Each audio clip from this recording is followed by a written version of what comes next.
리오넬 메시, 크리스티아노 호날두, 그리고 손흥민. 여기 축구 역사상 가장 뜨거운 논쟁의 중심에 있는 3명의 남자가 있습니다. 처음 두 이름은 지난 20년간 축구계를 지배해온 신신의 영역에 속합니다. 발롱도르, 챔피언스리그, 수백 개의 트로피. 그들의 아성 앞에 다른 어떤 이름을 꺼내는 것조차 불경하게 여겨졌습니다. 그런데 지금 우리는 감히 이 신들의 영역에 한 명의 인간을 올려놓고 질문을 던지려 합니다. 바로 대한민국의 캡틴 손흥민입니다. 물론 트로피 개수와 개인 수상 기록으로만 본다면 이 비교는 무의미합니다. 하지만 위대함이란 정말 숫자로만 증명되는 것일까요? 만약 한 선수가 팀에 미치는 영향력, 국가를 대표하며 짊어져야 했던 압박감의 무게, 그리고 편견의 벽을 깨고 새로운 역사를 쓴 상징성까지 위대함의 척도에 포함시킨다면 어떨까요? 오늘 우리는 이 위험하고도 흥미로운 질문에 정면으로 맞서보려 합니다. 단순히 세 선수의 우열을 가리는 것이 아닙니다.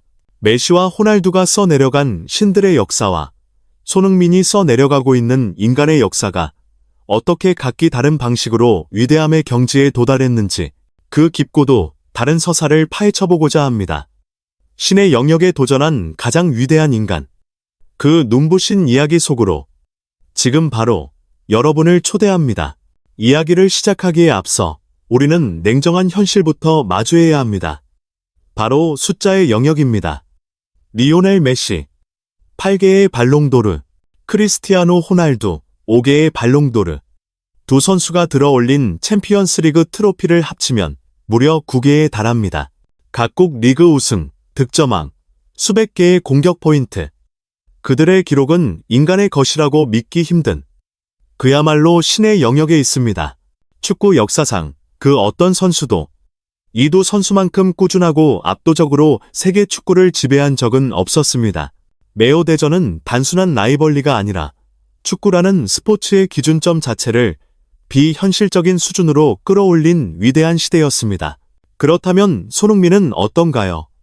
그가 가진 가장 빛나는 개인 커리어는 2021-22 시즌 프리미어리그 득점왕입니다. 물론 이것은 아시아 선수 최초이자 페널티킥 골 없이 순수 필드골로만 만들어낸 전무후무한 대기록입니다. 전 세계 최고의 선수들만이 받을 수 있다는 FIFA 푸스카스상 역시 그의 몫이었습니다. 토트넘 호스퍼라는 클럽에서 매 시즌 꾸준히 두 자릿수 득점을 기록하며 월드클래스 공격수임을 증명해냈습니다. 하지만 솔직해집시다. 이 위대한 기록들조차 메시와 호날두가 쌓아 올린 거대한 산 앞에서는 초라해 보이는 것이 사실입니다. 하지만 바로 이 지점에서 우리는 질문을 바꾸어야 합니다. 손흥민의 위대함은 트로피 진열장이 아닌 그의 이야기 속에 존재하기 때문입니다.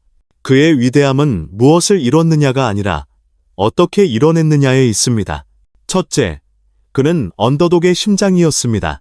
메시와 호날두는 각각 FC 바르셀로나와 레알 마드리드라는 당대 세계 최강의 팀에서 전성기를 보냈습니다. 그들의 곁에는 사비, 이니에스타, 모드리치, 크로스와 같은 전설적인 중원 사령관들이 있었습니다. 그들은 언제나 우승이 당연한 팀에서 뛰었고 그 중심에서 팀을 더욱 위대하게 만들었습니다. 반면 손흥민의 토트넘은 단 한 번도 리그의 지배자였던 적이 없습니다. 언제나 강팀이었지만 우승과는 거리가 먼 치열하게 싸워야만 하는 도전자였습니다. 동료들의 지원이 부족할 때도, 팀이 부진의 늪에 빠졌을 때도 손흥민은 홀로 팀의 공격을 이끌고 어떻게든 골을 만들어냈습니다. 모두가 불가능하다고 말했던 프리미어리그 득점왕을 차지했을 때 그의 곁에는 세계 최고의 플레이메이커가 아닌 오직 그의 의지와 노력만이 있었습니다. 강팀의 에이스가 되는 것과 중상위권 팀을 자신의 힘으로 강팀으로 이끄는 것, 그 무게감은 결코 같을 수 없습니다. 둘째, 그는 국가의 운명을 짊어졌습니다. 메시와 호날두에게도 국가대표팀은 중요한 무대였지만 그들의 명성은 클럽에서의 활약을 기반으로 합니다. 하지만 손흥민에게 대한민국 국가대표팀은 단순한 소속팀 그 이상입니다. 그것은 그의 정체성이자 숙명입니다. 아시안게임 금메달이 걸린 단 한 경기. 승리하지 못하면 선수 생명에 치명적인 군 복무를 해야 했던 그 살얼음판 같은 압박감. 메시나 호날두는 평생 경험해보지 못했던 종류의 무게입니다. 월드컵 무대에서 마스크를 쓰고 피투성이가 되도록 뛰었던 그의 모습, 탈락이 확정된 후 뜨거운 눈물을 흘리던 그의 모습은 단순한 축구 선수를 넘어 대한민국 그 자체였습니다. 그의 눈물에 온 국민이 함께 울었고 그의 투지에 온 국민이 함께 희망을 보았습니다. 마지막으로 그는 편견의 벽을 깬 개척자입니다. 축구의 중심인 유럽에서 아시아 선수는 오랫동안 그저 성실한 조력자 혹은 마케팅 수단으로 여겨졌습니다. 하지만 손흥민은 그 모든 편견을 자신의 실력으로 박살냈습니다. 그는 아시아 선수도 세계 최고의 리그에서 주인공이 될 수 있고 득점왕이 될 수 있다는 것을 증명한 살아있는 역사입니다. 그의 발자취는 이제 막 유럽 무대를 꿈꾸는 수많은 아시아의 어린 선수들에게 길이 되고 희망이 되었습니다. 이것은 트로피 몇 개와는 비교할 수 없는 하나의 대륙을 움직인 위대한 영향력입니다. 이처럼 숫자로만 보면 이 비교는 무의미합니다. 하지만 축구가 단지 숫자로만 이루어진 스포츠가 아니라면 우리는 다른 관점에서 손흥민을 바라봐야 합니다. 신들이 세운 왕국과 인간이 개척한 땅. 그 두 세계의 가치는 저울로 잴 수 있는 것이 아닙니다. 그렇다면 손흥민이 가진 가장 강력한 무기, 그의 플레이 스타일과 정신력은 과연 신들의 그것과 어떻게 다르고 또 어떻게 그들과 어깨를 나란히 할 수 있는 것일까요? 그 흥미진진한 이야기는 잠시 후에 계속됩니다. 네, 신들의 영역에 도전한 가장 위대한 인간. 손흥민의 이야기 그 두 번째 막을 시작하겠습니다. 전반부에서 우리는 트로피의 개수로는 측정할 수 없는 손흥민만이 가진 위대한 서사를 살펴보았습니다. 그렇다면 이제 그라운드 위 선수 본연의 모습으로 돌아가 보겠습니다. 그가 가진 무기, 즉 플레이 스타일과 정신력은 과연 신들의 그것과 어떻게 다를까요? 메시의 플레이는 마법 그 자체였습니다. 공이 발에 붙어 다니는 듯한 드리블, 누구도 예측하지 못하는 패스의 길, 골문 앞에서의 침착함. 그의 플레이는 마치 신이 그에게만 허락한 선물처럼 보였습니다. 우리는 그의 플레이를 분석하는 것을 넘어 경탄했고 그가 만들어내는 경이로운 순간들에 전율했습니다. 호날두의 플레이는 완벽을 향한 끝없는 투쟁이었습니다. 그는 신체 능력을 극한까지 끌어올렸습니다.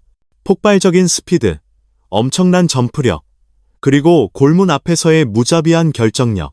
그는 마치 가장 이상적인 공격수를 조각하듯 스스로를 갈고 닦아 완벽한 골잡이로 재탄생했습니다.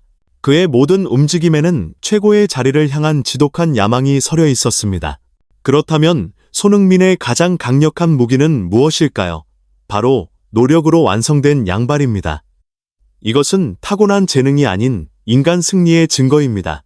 어린 시절, 그의 아버지 손흥정 감독과의 지옥 같은 훈련을 통해 그는 오른발과 왼발의 구분을 없애버렸습니다. 축구에서 약발이 없다는 것이 얼마나 무서운 무기인지는 그를 상대하는 세계 최고의 수비수들이 증명합니다. 어느 방향으로든 돌파할 수 있고 어느 각도에서든 슈팅을 날릴 수 있습니다. 그의 전매 특허인 손흥민존에서의 가마차기는 오른발, 왼발을 가리지 않고 상대 골망을 갈랐습니다. 메시의 마법이나 호날두의 완벽함과는 다른 가장 기본적인 것을 가장 완벽하게 만들어낸 성실함의 천재성. 이것이 바로 손흥민을 월드클래스로 만든 핵심 동력이었습니다. 정신력과 리더십의 측면에서도 그들의 색깔은 명확히 다릅니다. 메시와 호날두는 압도적인 실력으로 팀을 이끄는 제왕적 리더십을 보여주었습니다. 그들이 경기에 나서는 것만으로도 팀 동료들은 안정감을 느꼈고 상대는 위압감을 느꼈습니다. 그들은 결정적인 순간에 나타나 팀을 구원하는 영웅이었고 때로는 동료들에게 더 높은 수준을 요구하는 엄격한 리더였습니다. 반면 손흥민의 리더십은 공감의 리더십입니다.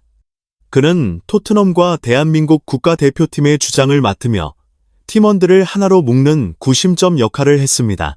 그는 동료의 실수에 짜증내기보다 먼저 다가가 격려하고 팀이 패배하면 가장 먼저 자신의 탓으로 돌립니다. 경기장 안에서는 누구보다 치열하게 뛰며 솔선수범하고 경기장 밖에서는 언제나 밝은 미소로 팀의 분위기를 이끕니다. 그는 동료들 위에 군림하는 왕이 아니라 동료들과 어깨를 나란히 하고 함께 싸우는 따뜻한 형이자 캡틴입니다. 이러한 그의 인간적인 모습은 수많은 팬들이 그의 실력뿐만 아니라 그의 인품에까지 열광하게 만드는 중요한 이유가 되었습니다. 이제 마지막 질문이 남았습니다.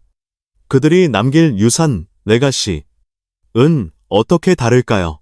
메시와 호날두는 축구의 신으로서 역사에 기록될 것입니다. 그들은 인간이 도달할 수 있는 기량의 최고점이 어디인지를 보여주었고 축구라는 스포츠의 패러다임을 바꿨습니다. 그들의 이야기는 후대 사람들에게 경애의 대상이 되는 신화로 남을 것입니다. 우리는 그들의 플레이를 보며 감탄하고 그들이 세운 기록을 보며 혀를 내두를 겁니다. 하지만 손흥민의 유산은 조금 다른 곳을 향합니다. 그의 이야기는 신화가 아니라 우리 모두의 가슴에 뜨거운 영감을 주는 희망의 서사입니다. 그는 우리에게 보여주었습니다. 아시아의 작은 나라에서 태어나도 세계 최고의 무대에서 주인공이 될 수 있다는 것을, 신의 재능을 갖지 못했어도 지독한 노력으로 정상에 오를 수 있다는 것을, 그리고 최고의 자리에 올랐을 때 겸손함과 따뜻한 마음으로 더 많은 사람들에게 사랑받을 수 있다는 것을 말입니다.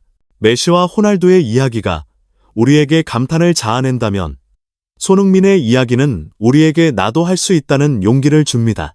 그것이 바로 트로피의 개수로는 결코 환산할 수 없는 손흥민이라는 이름이 가진 위대한 가치입니다. 결론적으로 손흥민이 메시, 호날두보다 더 뛰어난 선수라고 말할 수는 없습니다. 신들의 영역은 존중받아야 마땅합니다. 하지만 그는 두 신이 가지지 못한 그만의 위대함을 분명히 가지고 있습니다. 그는 축구 역사상 가장 위대한 인간계의 영웅으로 기억될 것입니다. 메시와 호날두가 우리가 우러러봐야 하는 신이라면 손흥민은 우리 곁에서 함께 뛰며 희망을 이야기하는 사람이었습니다. 여러분의 생각은 어떠신가요? 여러분에게 손흥민은 어떤 의미를 가진 선수인가요?